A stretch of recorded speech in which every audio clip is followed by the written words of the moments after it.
Welcome, welcome. All about perspective. I am your host, Darrell Double D Smith.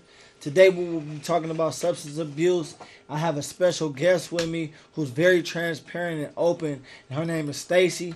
Thank you for joining us, Stacy. How you doing? I'm doing good. Thank you for having me. I'm glad to have you. We was having a big discussion today, this morning, about substance abuse in the '80s and how drug uses were. How old were you when you first started using? I think about 17, 18 years old. 17, 18? Yeah, I was a senior in high school. What made you start using exactly? It was glamorous. Huh? On TV, it looked good. It was like, wow, let me try that. For real? Well, that's what anything that make you want to try something. It looked good to you. So was it like the media or Well, then media wasn't a big thing. So it was TV. You seen friends do it. You seen the older generation doing it, and it looked nice. It didn't have a downfall to it like it does now. What was your drug of choice? Crack cocaine. Crack cocaine. I didn't try the weed. I wasn't into drinking. Oh, you didn't even try weed first? Oh no, I didn't do Grimmies. I went straight. You went I went straight into hitting the pipe. Straight. I went full force head first. What made you do that? Dang, that's because fun. It was something to do different. And I was, at the time, I was fresh. I was in high school, and I was a senior, so didn't nobody know. Yeah. Like, my parents didn't know. And it was toward the end of school year, and then my father died. So that took a toll on you right there. That hit home. And so I had stopped, and then when I graduated, I met a friend of mine. I won't mention no names. Yeah. I met her, and she was doing it, and I started working. And so every week when we got paid, y'all would just get high. So was y'all getting high in school? I got high in school. In school? And so it was back in the gym, around school? No, it didn't float around the campus. Okay. You had to know where to go get it. So like that. Yeah, but it was like a big dope house right across the street from Castlemont. Oh, you went to the castle. Yeah, I'm an alumni. I am a Castlemont Knight. Sure, so we knew. You knew where to buy the dope. You seen where it came from. Right. It was transparent. You could see the big dope dealers, and especially at Castlemont, because they had one here. I think the Alvin Groom Apartments was loaded with drugs at the time. Yeah. Directly across the street from Castlemont was the dope house. Was the trap house? We call it. Well, we didn't. Yeah, you call them trap houses now. We call them dope houses. Then on 82nd and not 82nd, 81st, I think. There was Wauzi Records. I think it was Wauzi or the warehouse. I heard of that. So there was a record store. Right by there, they sold drugs. So it was just. So it was just everywhere, honestly. It was everywhere, but it wasn't. You didn't see the homelessness. You didn't see them up and down the street like you do today. So that was like the beginning stages of it. So that was the beginning. I started using in the crack era. Okay, the 80s. 80s was the crack era. The freebasing, I was at the end of the freebasing and the beginning of the crack when the rock form came. Yeah. Because before my time, they was freebasing. They was buying powder and cooking it up and then smoking it. So I came when they were starting to sell the rocks. And so what was the difference? Because I know I said crack and so the feeling of it. I think for me, the era of the crack era was... It was more of a, because I learned how to freebase. So I learned how to cook my own dope. I learned how to smoke it in the pipe we used to call them the Uzi sound. We would put it in the pipe with the water in it, and bubble and you smoked with the 151. And then maybe 3 or 4 years after that, then it got to where you use whatever you could use to light. So you went from a Q-tip to a cigarette lighter to matches. So it transformed so quickly. Yeah. Because a lot of people at the time couldn't afford to buy powder, cook it up, and do it all. So you noticed that transition. I seen the transition go. I seen it go from freebasing into the crack, into the changing of what they used to smoke with, how they smoked it. Right. So we in San Francisco, and the thing of San Francisco is if you use crack, you're in a certain area. If you use heroin, you're in a certain area. If you use, it's different. It's like division. Was it like that back then in Oakland? I don't think we were in certain areas, but you ran with your circle, if that makes sense. Yeah. Like it was cliques. Right. So the heroin, the heroin junkies. They hung with see, heroin. and that was a difference. So they called heroin addicts junkies. They just Oh. called us crackheads or whatever. Did y'all call yourselves crackheads? No, I didn't call. I never called myself a Okay, but crackhead. the I people- never. I would never call my. I was Yeah. too cute to be a crackhead. You Right, know. right. We just didn't do that. You know. But if you was a heroin addict, you was considered a junkie. And the time I started using, you didn't see homeless junkies. You just didn't see that. It's funky. They functioned. They had Yeah. jobs. They stayed in the house. They came out at a certain time. And like we was talking about in the car, you seen heroin addicts go to bed at night. Right. They went in, they came out, did their hustle, they got their dope, they went to bed.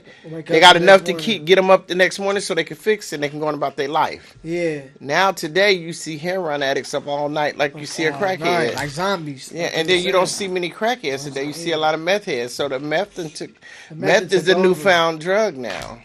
And When so- that was a white man's drug. Yeah, and that's what we were talking about. How now that they don't want us to use it because of the white people or Right. whatever. When you start using it now, the kids. It's are not a. starting to become- But now it's a drug of. It don't. Well, no drug discriminates. right.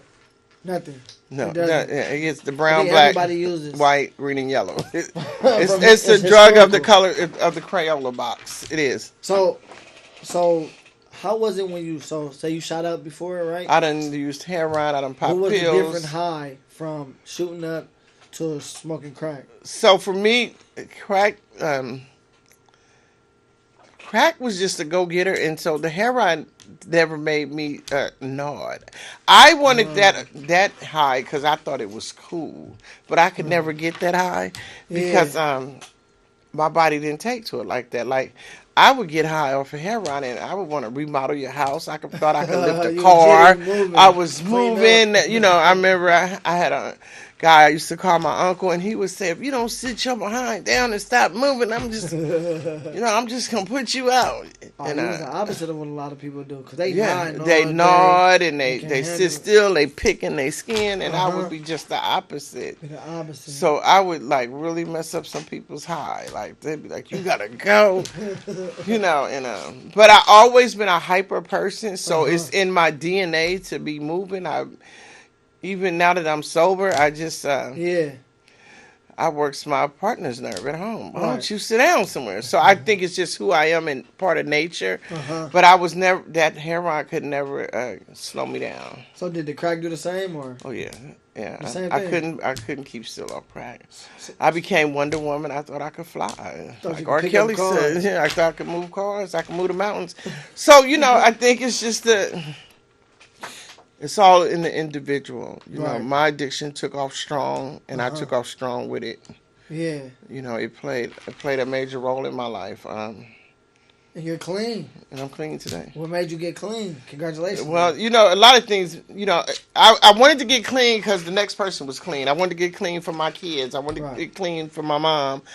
But I can't. I live a different life. Yeah, that's right. So everybody found a hustle to get that high. So my hustle was prostitution and robbing tricks and taking their wallets. Thank you for being transparent. That's big. Yeah, I could rob a trick with my toes. I mean, I just really. It was fun. It was fun for me. Yeah. Getting high was fun. Yeah. To go out there and do the next best thing to get my drugs was fun. For you? I found fun in getting high, and it wasn't always fun. Yeah. Because after 2 or 3 days being up and then you get tired and can't get that last hit to go to sleep, it get ugly. So that's the form of the addiction right there. That is just a form. The whole process of it. It's a process. I mean, we was talking like getting a hotel and, I remember getting high and hitting a lick for $200 or $300. $200 or $300 in one day to get high. Even though I go hecka fast. Right. But you go get, I remember a time I hit a lick for like $1,500 and I go get my nails done, go get the bleach. I wore a bald head. I bleached my hair, go buy me an outfit, go get me a fifth of liquor, and go get my room. You was set for the day. I was set for the day, just for the day. Just for the And I day. go buy me some Coke, and I might invite a couple of friends over, and then I have to put them out because now they got spooked, and I think you're trying to get me. And I'll turn another day because then I go take some money to my ex-mother-in-law for my son, and I put that up and that's when the dude was in jail, when the baby daddy was in jail, and I had it my way, and and that would continue. It was just a revolving door, and then it would be days when I could only hit a lick just enough to pay for the room. You know, I always kept a room, or it been days when I didn't keep a room. I had to walk the streets all night, just get high and go to somebody else's room. So your goal was to get high, just to get high. Way it was by any means necessary. Wow. Just to get high. How you think people perceived you?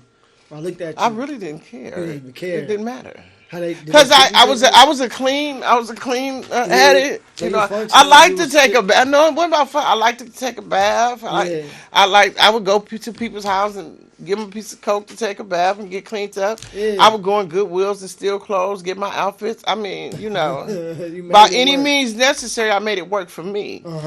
And then, you know, that would play out. You know, I have had good money where I go buy a couple of outfits. You know, I go eat crab. You know, I get a room for about a week and get a kitchenette because I like to eat good. That's why I'm a big girl. And I go buy some food and cook up me some stuff because I always like to cook. So it wasn't. I never lost who I was because in the back of my mind, I know who I am. That's good. But I was just an addict, and the addict was the first thing, and then who I was came second. So it was a chain of command. Do you feel like you was losing something in your life? I lost a lot in my life. You lost a lot in your life? I lost my mother. I lost my kids. I lost relationships. I didn't grieve deaths. My father died. I didn't grieve my father's death fully till I was fully grown. So you was like emotionalist. I was feeling because of the addiction, because the addiction made me not feel things that I wouldn't wish on my worst enemy, if that makes sense. Because I didn't have I cared, but I didn't care. But you learned a lot. I learned from it. You learned a lot by yourself. I learned more about what I wanted not to do the next time. Okay. If that makes sense. Yeah, so if somebody was using today, I mean, ultimately I work in the harm reduction field, so I'm giving them clean needles and things like that. But I would really tell them don't do it at all. What would you tell them about the usage and, you know, how the ways to go about it? So I'm not the best person to tell a person not to use because I think it's a cliche, but I think it's the best cliche that's out there. When you tired of using, when you sick and tired of being tired, that's when it's over. That's when it's over. I had to get tired of being out there. I got tired of waking up with no place to go. Right. I got tired of being at a place that wasn't mine. I got tired of giving somebody else some money and they knock on the door and somebody's checkout time. Kid to college. I got a new car. Right. I got tired of buying that big old house up on the hill. A lot of addicts don't even think like that, though. I got tired of because, you know, in the back of my head, I remember, I never forget, a dope dealer told me, I'm tired of you bringing me $15. And I had to count on him. I said, as long as I smoke dope, nigga, you work for me. Flat out. That's the bottom line. Flat out. So I got tired of doing that for somebody else when I could have did it for myself. That's the way and that was the conclusion of my life. I'm taking care of everybody else but me. Yeah. No, yeah. So life, I think to tell a person to stop using, I think my suggestion to another addict would be, it's a better life somewhere. Right. You got to find it. When you're ready for a better life, we can talk about some things. Until you're ready, but I'm here.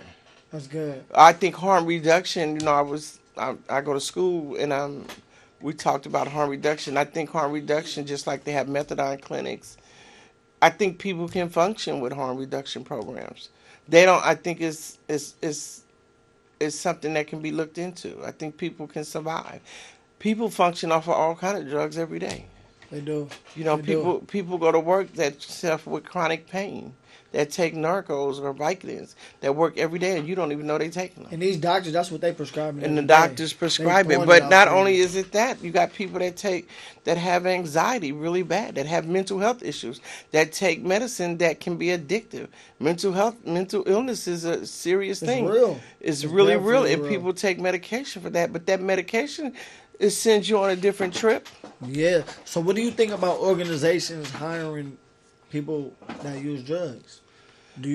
So when you say use drugs, everything is a drug. I mean, so if you look at society, if you use a drug, so when you go to the pharmacy, if you want to break it down, yeah, when you go to the pharmacy, I go to the pharmacy Twice a month, I pick up all my drugs. Right. Over the counter. I pick up prescribed drugs. Prescribed. And I take about 12 pills a day. I don't have AIDS or anything. Right. I don't have Hep C or none of that. Yeah. I take drugs for diabetes. I take drugs for high blood pressure. I have high cholesterol. I have low potassium. So still drugs. Still drugs. Still drugs. And I function every day. Right. I have chronic arthritis.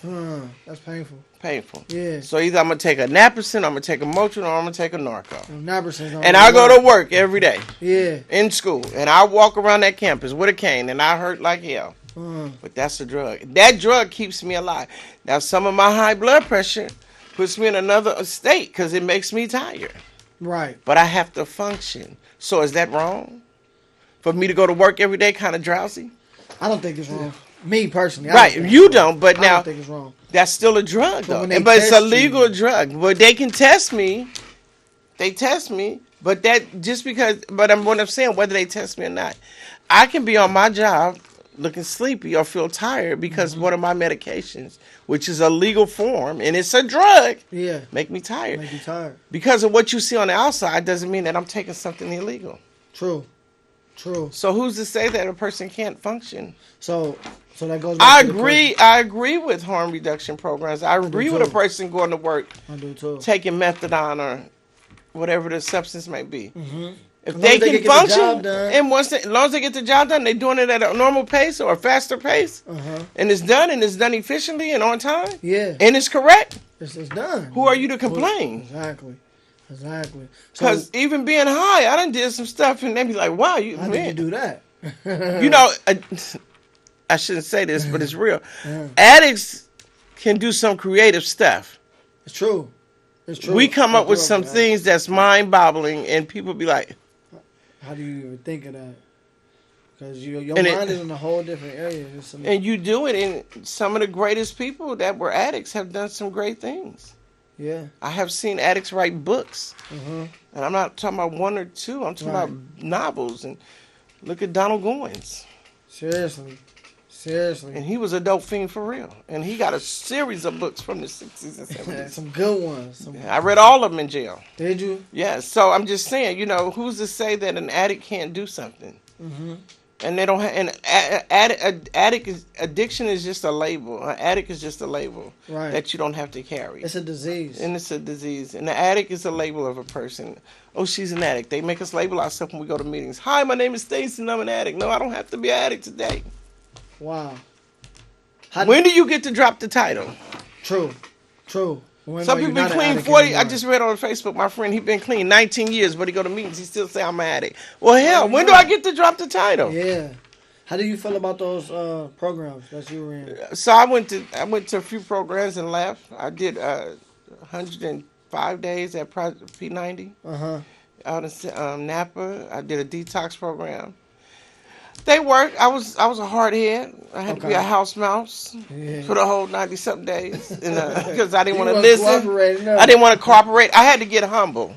Okay. I had to get some humility, and I had to listen. I had to put some cotton in my mouth and take the cotton out of my ears. Yeah. And I had to stuff it, and I had to pay attention, and I had to see that even though these girls was a different shade of color than me, we all did the same damn thing. Same thing. They might have did it a little different, but we all got high, and we all had bumped our head, and they was just as sick as I was, or I was just as sick as they were. Yeah.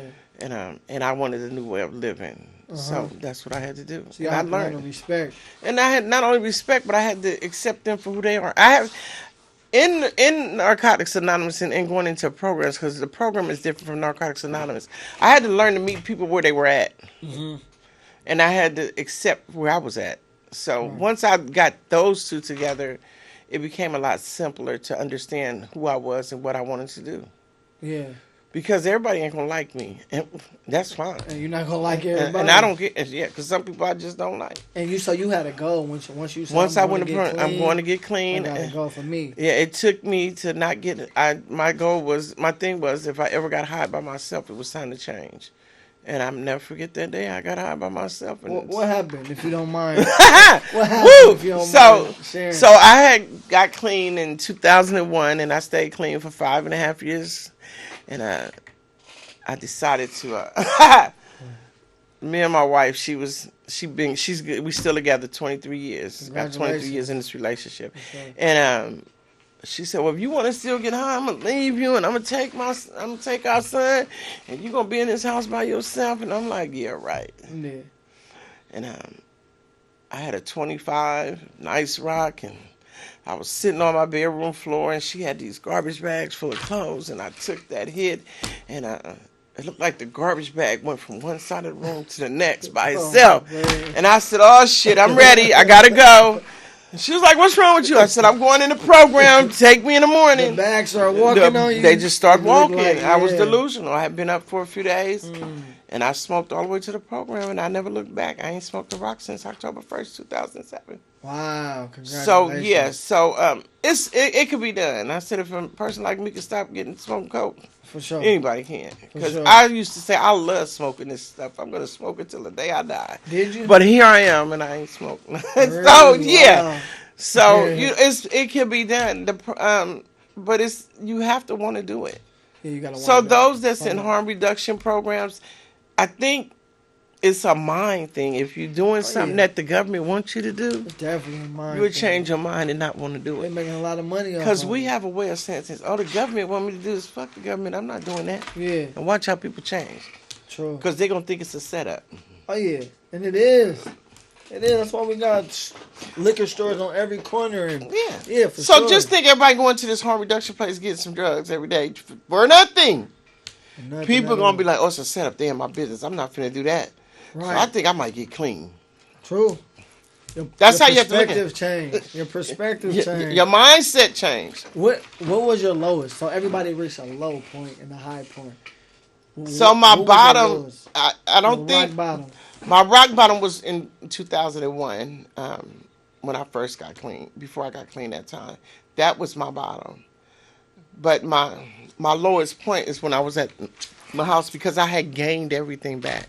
Well, I had my own place before and all that. But this time when I got my own place, I had all my own furniture, I had my own clothes, I had my own car, I was paying my own bills and my own rent. Yeah. And I didn't want to lose that again. And then I had my son in my custody. Right. And I would have felt myself if I would have went back out. And then it sounds funny, but it's not. But I couldn't see my big behind out there on the corner trying to sell pussy, excuse my language, with glasses on and false teeth. That just didn't look real to me. That was not reality to me. Right. And then in the back of my head, I said, I can't see my mother burying me. It wasn't even about my kids. It was more about my mom. And because I didn't want my mother to be sitting in front of the church, looking at her daughter in the casket and somebody in the back saying, because in my head, I do worry about what my mother might hear about me and saying, that's Stacy. They used to call her yellow. That bitch was a dope fiend. Yeah. I just didn't want that. That's the respect you got for your mom. I didn't want that for her. Because I done been in funerals and done heard people talk like that. Really? And I didn't want my mother to have to come and identify me because I was laid up in the gutter. Because one thing I was raised on, a man can get beat up and pushed in the gutter, get pissy drunk, be a dope fiend, and he can get up Monday morning and put on a suit and still be called mister. But a woman can't do that. Wow. And I still want to be respected as Miss Stacy Antoinette Ryan. That's right. So there it is there. So I can go today, I can go sit up in a bar and look crazy, but I can leave that bar. And I can leave out there and they still call me Miss Stacy. And I like that. Or Sister Stacy. The respect factor. Gotta respect. Respecting yourself. And I respect myself. So was it ever a time when you didn't respect, you didn't care what you wore, you didn't care I don't what want some fabulous whole clothes in my day. I wasn't always this big. Yeah. I had a Coke bottle shape and a pretty smile. Because we perceive when we see people out on the street, even if they're homeless, we think they're addicts just because the way they dress or they don't. And that's true. Funds. And that's not always right. It's not always right. Well, it's not always true neither. So do you remember? Well, community teaches us, society teaches us, because a person looks a certain way, this is what they are. That's what society, that's what the government teaches us. Yeah, social media doesn't make it no better. Social media doesn't. Society tells us, he has locks in her hair, she has locks in her hair because, she must sell dope. Right. Oh, I'm scared. Or Of them. she got long nails and a couple of diamonds on. Yeah. Or her man is a dope dealer. Or he Right. running paper. That's the old way to say it. Yeah, okay. He running paper. Yeah. Yeah, oh, he running paper? That's yeah, what they just say? when they write checks, that's what it was when I was doing it. Okay, yeah. You know, they doing something illegal. Or he got a bunch of hoes or something. You know, Right. something like that. Right.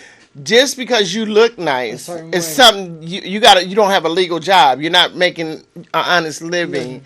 So it's always something about the way you look. Or if your girl got a nice bag and you live in the ghetto, then what are they doing? Exactly. Just like riding up in a nice car. Right. He a drug dealer. He a drug dealer. Or if your music too loud, you're a rapper, you know. Right. Or if I got a gold cap on my tooth, what you doing? You know what I'm saying? So society teaches us to judge people. Just like in the magazines, everybody is supposed to be skinny.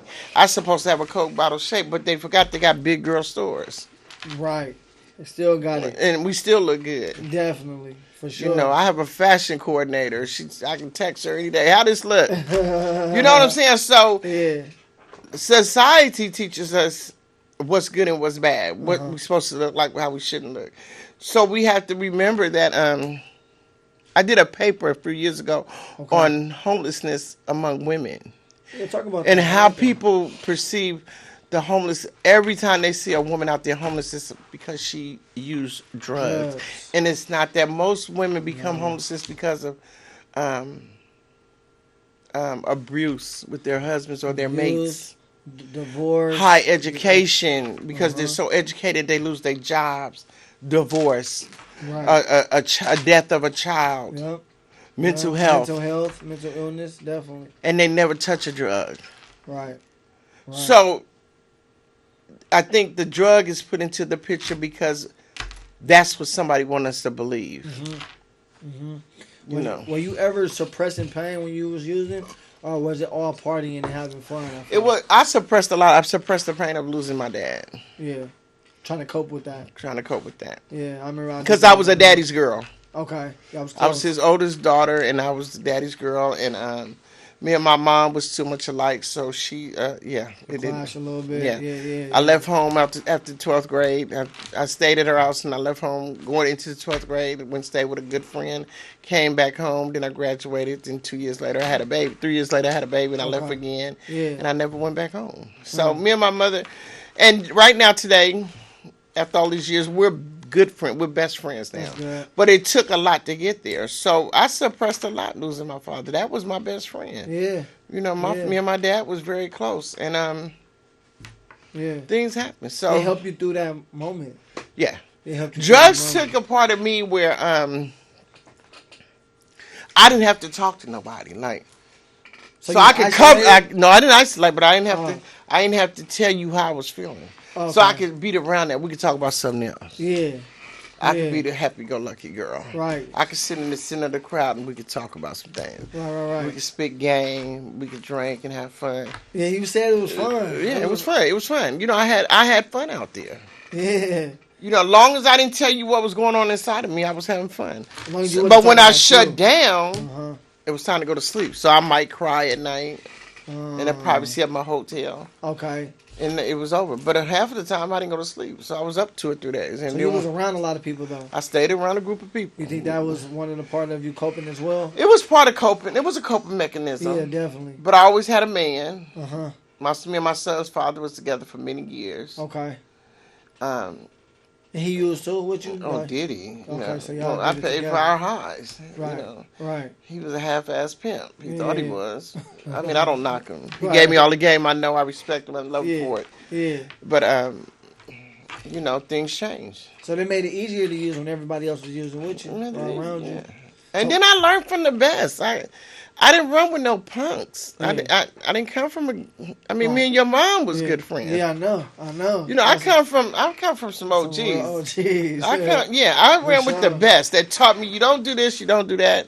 They taught me the do's and don'ts on the streets. So I never had a problem. I knew how to suppress my stuff. I knew how to hang. And I knew how not to let everybody in my life that would hurt me or try to get my business and throw it in my face. I learned from some OGs that was true OGs out there. Is that usually why substance abusers? I'm gonna say that substance abusers hang with substance abusers. Yeah, because They ain't we know worried each about other. nobody judging them. They ain't You worried ain't about getting nobody. judged. You hanging together, and you get around a group of users that's like you, or that just like when you go into recovery, you get around somebody that's similar to you, and you want to get what they got. Yeah. That's how we are in the streets. You Right, get with a right. clique that's Yeah.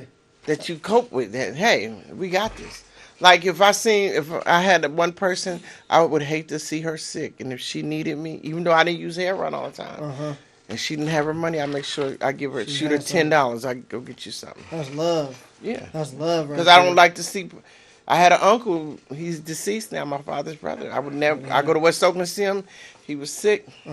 I make sure I had some hair run on me. I take him a sack. Yeah. I wouldn't do it every day. Right. But when I shoot the West Oakland, when I hit a good lick, I go down there and That's see him. good. But it's just things we do like we do in a real life. And those tactics today, after all them years of using some of those tactics today, I'm learning to break away from. But some of those tactics today are survival tactics for me now. Survival of the fittest. Right. Definitely. It's a blueprint. Yeah. Did you, when you found yourself using, did you like isolate yourself from your family? Oh, yeah. I didn't go around my mom. I didn't go to my kids. I didn't hang with my sisters. The only sister, she's deceased now, my baby sister. Right, I would call her when I go to jail. Okay. And she would maybe send me some money or maybe not. But I would only let my baby sister know. Really? Yeah. I had that relationship. That's the sister I would let know. And me and her had a certain relationship. And she would let everybody know that I was okay. She wouldn't tell them where I was at, but she would let everybody know I was That okay. you all right. Yeah. It was just something about her. I don't know what we had, but yeah. It was something though. Yeah. And then my baby brother, who's deceased, me and him both were addicts. So. Okay. But we never used together. No. No.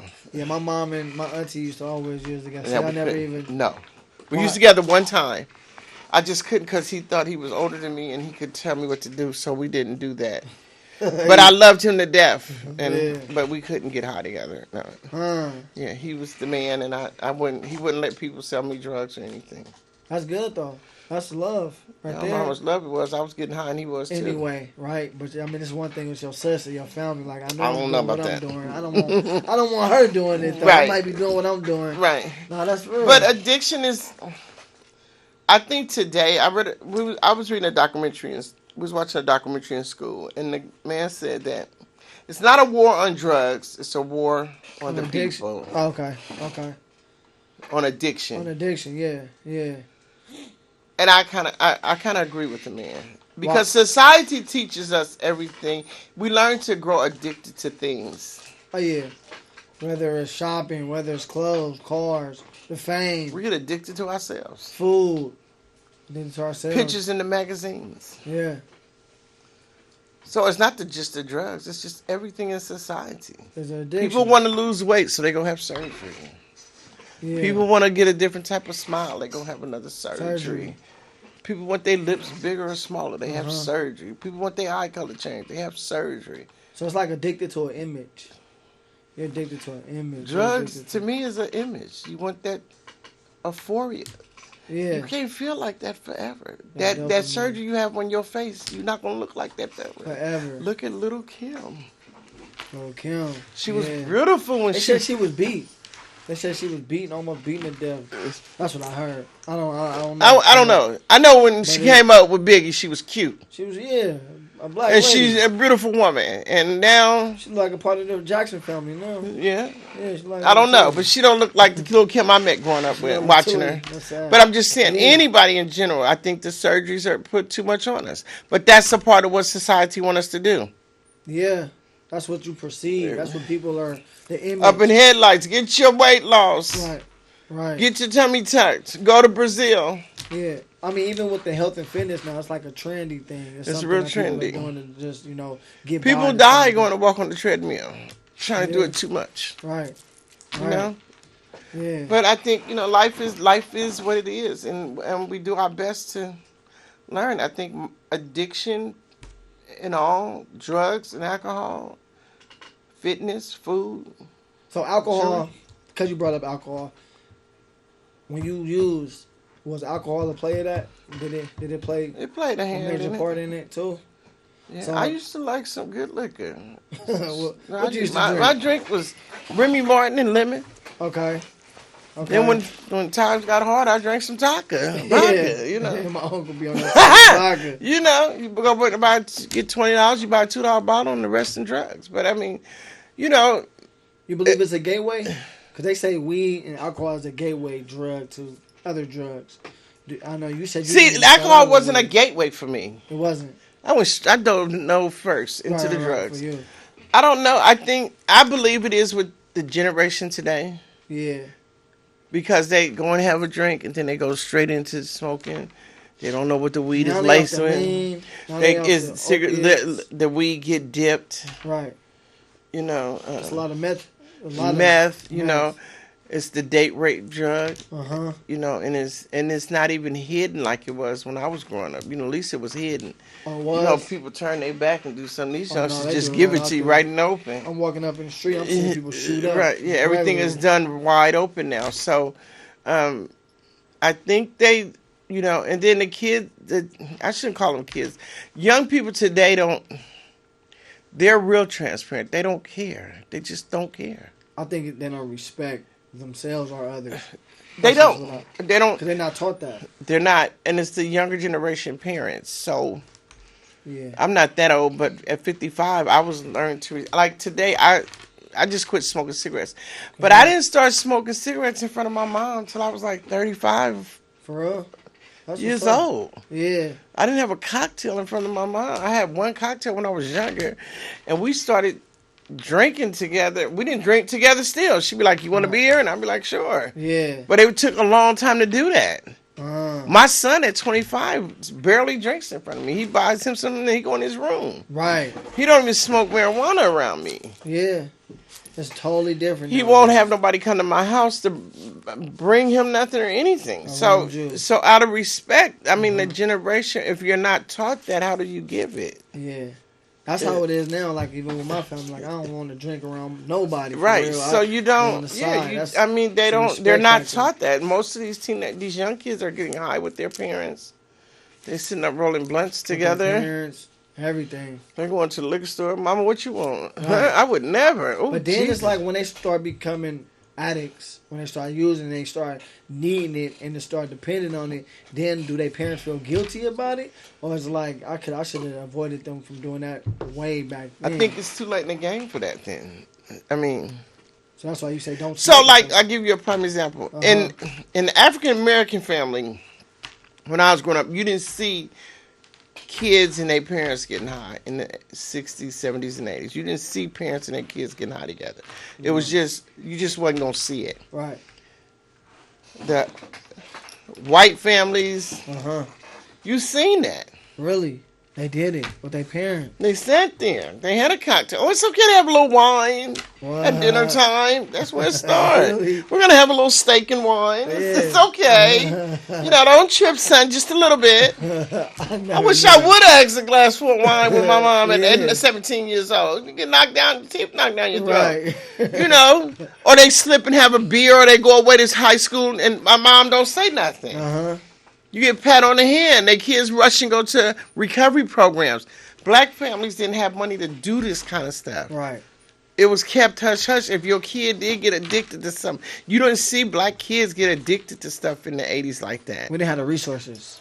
We didn't That have the part. resources. They wasn't giving it to us. And when you go in the inner cities, like in Oakland and parts of San Francisco right here, Uh-huh. you don't see resources. Now they're giving it to us. Yeah, now they are, because they starting to be the problem. Yeah. That's- Because there are too many of their kids are coming down here, communicating with us, or they're getting it in college. Mhm. They're leaving home. They're coming to these big city colleges, Yeah. and these black kids coming in, and they're getting the grants and They they're coming getting the off that money. hill. They coming off that Right, and hill. these kids coming from these inner cities, they writing these fabulous letters, getting into college, Uh-huh. and they know a little something from the streets, and they coming up in here and they getting their education. Now these white folks trying to figure out how they doing it. How they doing it? Yeah. Yeah, because we wasn't supposed to succeed. It's been in the plan since slavery. We Right. wasn't It was supposed. set up like that. It was set We up wasn't like supposed that. to succeed, That's why but the jail system is how They it is. hating us because, and I don't think they're really hating us. They don't understand it. They don't understand. Yeah. That's That- brain power. Yeah, And another thing is, like, when we're connected, we're united. That's what makes it easier for us to start. Together we fall. Divided. United we stand. Together we fall. Yeah. Definitely. Yeah. So I think if we stick together as a unit and not just teach one thing and teach everything, I think everything goes a hand in the glove. They say a family that prays together stays together, but you also got to teach the outside world to these kids too. Yeah. You can't keep a kid sheltered. You can't keep. You gotta let them see. You got to give your child communication. You got to communicate because the world outside that house is dangerous. Mm-hmm. You know, my son, he doesn't drive, but I tell him every day because for some reason it's like a clock goes off for me. He gets up early and he leaves the house at 5. Son, have a good day. Right. Because he catches Uber. He refuses to drive. But who's to say that Uber driver won't do something to my son? True. Who's to say somebody won't come up in Tesla and shoot him with a gun? Right. Shoot up the whole place. True. So you have to sit up. I have open dialogue with my son at least once a week. We sit up and hold a conversation. That's what's up. You have to do this with and he's not a child. He's a grown man. But he's my son. Right. And today the community doesn't play. If it's not the community not talking, we have to do something because either to be drugs or to be death. Definitely. Yeah. Or jail. Or jail. Or people. And that's death by itself. That's death by itself. Mentally in jail. Mentally, yeah. When you're mentally arrested, you through. And mentally arrested within the own home can lead you to alcohol, can lead you to drugs, can lead you to pills, definitely, can lead you to killing yourself. So then what? Then what? That's why open communication is important. I think it's, and I think even if a kid decides not to go to college, show them what's next. If they want to do whatever kind of work to do, trade school, something. Yeah. Because even though weed is legal now and it's not federal legal, but it's legal, that leads to other things. It's a gateway to some other stuff. It is though. I think sit down and talk with your child about smoking weed. Were you able to talk to your mom about that, or your dad about like? Well, I never was a weed head, so my mother smoked weed till up to 2 years ago. Really? Oh, my mother's 70, almost 70. Yeah. My mother be 75 in November. Wow. And my mother smoked weed and drank Hennessy's like the youngster. Oh, she wasn't no joke. And I never had burnt fingers and never had pink lips. So like that, take it from there. Wow. Yeah. So he was able to have dialogue. Oh, yeah, dialogue about the weeds. Yeah, we talked about it. But I sat down with my son. You don't purchase nothing from nobody. Mm-hmm. You buy your own. You don't smoke around people. You don't let nobody roll your weed. I think those dialogues will keep a kid or a child or a young man. If you teach them what to look out for, it'll teach them a route to go and what they want to do when they get older if they want to examine something else. And to make it more open. And make it more easier talking to you. Yeah. And be able you have to be open with a child today because if a child gets sneaky with you, or if you're using with the child, then that's where the theft come in, the lying, and all that. Yeah. So I think it's beneficial for the whole family. That's the best way to go about it, is being open, even about sex. Anything. Being able to talk to your kids about that. From drugs to reality of life, to get when that child goes out to get his first apartment, his first job, his first relationship, his first girlfriend, his last girlfriend, when he decides to get married. I mean, it's things that you prepare your son or daughter for. Uh-huh. Because all that becomes a part of who he is and how you raised him. Right. My son never had his father in his life, so so you had to do both parts. I had to play both parts, and I couldn't play both parts because I don't know what it's like to be a man. Right. And I'm not going to proclaim that. Was it easy talking to your kids about using or? I'm an open book with my life, so mine is nothing that if my son or daughter wants to know about me, I tell them. I give it to them raw and uncut. I'm not finna sugarcoat nothing. No, I wasn't no fairy tale woman. Yeah, this is what it is. It is what it is. Right. I'm not finna bite my tongue about nothing. If you don't like it, I can't. I'm not finna change it. This is who I am. True. You can't change it. I can't. It happens. You might hear some. I don't think my kids ever heard nothing negative about me, as far as being scandalous and all that on the streets. Right. I know they have it because I've never been scandalous. Yeah. I done did my share of duty of some dirt. Right. But I've never been a doggy dog person. Okay. I played fair. Yeah. And through the grace of God, I've never been stabbed, shot. That's a blessing. And I've never been to the penitentiary. And you said you was in those rooms and stuff. You never That's a blessing right there. I never had nobody. I had one person come back and tell me they remember me because I stole some stuff from them. But yeah. But other than that, were you ever scared? Like when you was living in that life and you was in them hotels? No. But I never dogged nobody. I never had the reason to dog nobody. Yeah, but it's a doggy dog world. It's a doggy dog world, but I ain't never did no dirt like that. Yeah. Like I ain't never had to go cut nobody up. Or, I ain't never had to do nothing to get me caught up in a life where somebody come to beat me up or jump on me or send me to prison. I had one judge tell me, Stacy, you coming here again, you're not going to Santa Rita. You're going to go there and wait on a number and you're going to prison. And I never went back to the courtroom. You wasn't playing with your life like that. No, I wasn't going to prison. So that just shows you got that much power when you can really say, you know what, I'm done. I'm done. I ain't trying to go that far. But I went back to jail after that. But I didn't go to prison. You didn't go to prison. But I think when you're born, when you get morals and standards from your parents, it's something that sticks. It's some things that just can't be taken away from you. Right. I grew up in a church. I went the wrong way. Like those prayers, people praying for you. You can't take them away. Yeah, I grew up in a church. I went the wrong way. I came back to church. I went out again. I'm back into a church. Yeah. So I think it was somebody up there looking out for me when I couldn't look out for myself. For sure. Definitely. Definitely. That's all I got right there. Definitely. So, what would you tell your 20-year-old self today if you could tell your 20-year-old self? Nigga, go to college, get a degree, have a decent job by now. Yeah. Yeah, I would have went to college if I could put back the hands. No, I wouldn't. Okay. I wouldn't change it. I would do everything the same I did it because it made me the person I am today. Yeah. I wouldn't change nothing. My life made me who I am today. Mm-hmm. Made you as wise as you are. 295, pretty smile with a big waist. That's who I am today. That's who you are. And you proud of yourself. I'm proud of myself. So when I went back to college and everything, so I wouldn't change nothing. Yeah. I think every obstacle I went through made me Stacy Antoinette Ryan. That's big. That's big. Better known as Yellow. No, I'm just playing. But it made me who I am. So it's like, I feel like this. You should never regret anything. No, never. No, never regret what you do. I don't regret. Yeah. Now, some things you do, you shouldn't. Some things I shouldn't have done. Some things I know I shouldn't have done, and you did them anyway. And I did them anyway, and it got to where I'm at now. Yeah. But I don't regret the decisions I made because it wouldn't have turned out the way that it did. And I wouldn't have learned from that neither. Right. I think some things we learn from. Yeah. Some things we do because we choose to do them just because we can do it. Yeah.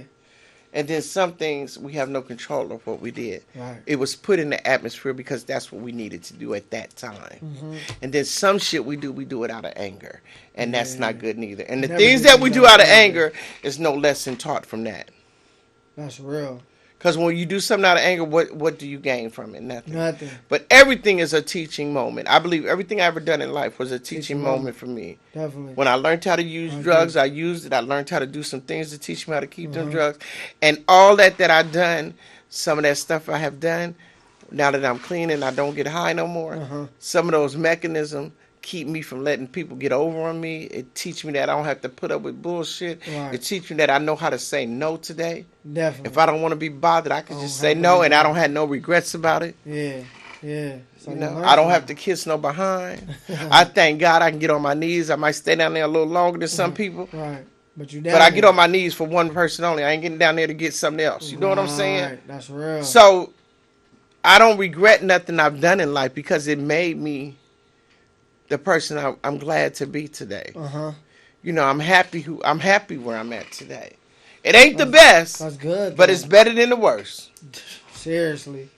I'm living better than I was. Right. And every day I'm living better than I was yesterday because I wake up. I feel a lot better. Because every time, every few months, I'm changing something different. When I turned 55, I said, I'm not worrying about nobody. Yeah. I'm not stressing over nobody. And for the last 2 months, it's my birthday. That's what I haven't been doing. I call my mother every day and check on her.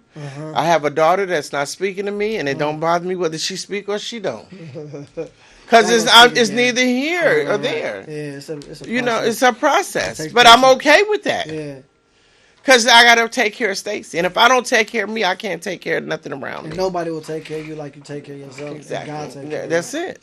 Yeah. And so I give him his props first in the morning. I thank him for me. That's right. And I thank him for what's going on around me. Yeah. And I have him help me for the rest of the day. Do you see any of your comrades or friends that you used to deal with when you was using? I see a few of them. How was that? Do they still use? Or I got a couple of friends out on the block that still use, but I don't go to the town that often. You know, people like begging. Right. I'm on a. I think you got. They know I have you a got budget. it now. I have a budget, and I just don't. You I'll clean, feed you. so I'll of course feed they you, but I'm not finna give you my money.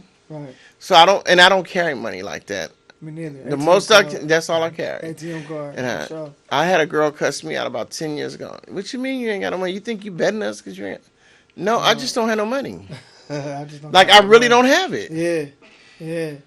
You Do know? you ever go out there and like try to get them clean, or do you No, talk to them? that's what I don't do. Why's that? Because it's not that I don't try to get them clean. Most of my friends are like addicts like I were. I'm not trying to hear that right now. Right. Right. If I'm getting So high, let me get high. Let me get high. Because I didn't want you messing up my high. Right. I didn't want you making me feeling bad because I'm sitting up here getting high. Yeah. Don't mess mine off. I paid too much money for that. That's a lot of money, especially if it's your last $10. True. Why should I mess that up? Now, if you come into if you come into my area and you sober, I'm gonna talk about it. Okay. But I'm not gonna go to your spot. Go there and I'm not gonna go. I'm not gonna go into your neighborhood and mess with you. Right.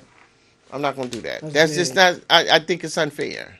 Okay. But now, if you come to me, Stacy, how can I get what you got? Then we're gonna talk about it. Yeah. Because I know how to come to you and get what you got. True. Have you ever thought about like teaching classes? Being a teacher, a professor? Just open like a group, such as what we're talking about. I can do that. I've done it before. Yeah. Yeah. I believe you should. Maybe. No, you'll change some lives just by you being a good parent. So I'm thinking about going back to work because I haven't worked in a long time. And I'm thinking about working at Backs. That'd be good. I'm thinking about doing something like that. I'm open to anything. Wherever God put me, I'm there. That's real. I'll be finished with school in December. Congrats. Congrats. The doors are open. For sure. I have options today. Definitely. I really appreciate you stepping in and being so transparent and open about this. Because I know this could be a sensitive subject. Even talking about addiction or the things you've been through. Because even when I wrote my book, it was emotion. It was a lot of emotion when I was just thinking about all that happened. And, so when I'm going back to what you used to do, until where you are now. That could be emotion. So I really appreciate that. Thank you. You was open. And I feel like you should start teaching or doing something in that field so you can change some lives. Well, maybe putting a calling on my life. Oh, yeah. Yeah, no, for sure. You didn't. But I think you have to be, I think you get to a point in your life. Emotions are high. But I think I'm at a point in my life where I can speak on things in my life that it don't send me to a place where I have to get teary-eyed or scared to talk about it. Because I need another sister to understand that this can be done. Right. And I can cry later. Definitely. I need you to see that because I am happy of where I'm at today. Yeah. I'm okay that God brought me to a place where I have survived or I made it through. And I'm still here to talk about it. True. With false teeth and glasses and fat and everything. I'm still standing. Yeah. I'm one of the ones that made it out. Right. And I'm able to go back in and say, hey, I can give you a hug today. I can love you for who you are. I can meet you where you are. And some women can't do that. Because, see, if I get too emotional, then you get emotional and we won't get nothing done. We can't get nothing finished. We can't get it done. That is so Because then we start crying and then we got to get napkins, we got to get coffee and all that. And then next thing you know, we don't forgot what we was talking about. But it's okay to cry. I'm not saying it's not. It cleans your soul. It cleans your soul, but we get nothing done. Yeah, definitely. I'm here to give some help. I'm not here to rinse out me right now. Right. I rinse myself out when I help the next person. And you're helping a lot of people right now. So hopefully my message reach somebody. Oh, yeah. Just meet yourself where you're at.